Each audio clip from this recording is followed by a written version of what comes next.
Mugapin sa 114 million pesos ang natalang danyo sa sunog nga nahitabo sa Central Visayas sukad lang sa Enero hangtod sa Pebrero. Nagunang hinungdan, napasagdan nga kandila. Ani ang report.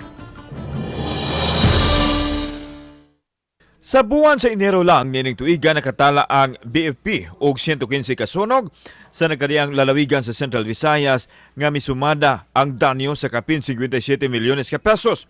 Samtang sa buwan sa Pebrero usab, 77 ka fire incident ang ilang na record nga kapin gihapon sa 57 milyones ka pesos ang danyos. Nagunang hinungdan niini ang napasagdan nga kandila nga gigamit sa mga tao dihang nawagtangan og power supply human sa pag-igo sa bagyong Odette. Ikaduhang hinungdan ang pagduwa sa mga bata og posporo o lighter ug ang ikatulo mao ang electrical misuse. Ang ingon ni nga panghitabo ang gitinguhang mapungan busa gipanghingusgan karon ang programa atol sa pagbukas sa Fire Prevention Month nga adunay tema nga sa paglikay sa sunog wa ka mag-inusara.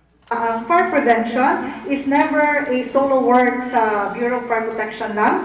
But of course, as I said, the goal for this year's fire prevention for the whole year, year-long, not just concentrated on a month-long activities, is to strengthen the relationship with BFP and the community.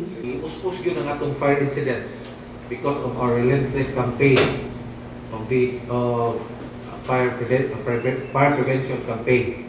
Sa pagbukas sa Fire Prevention Month, gihimug-atan sa BFP7 ang kaminungdanon sa panagtambayayong sa katawhan.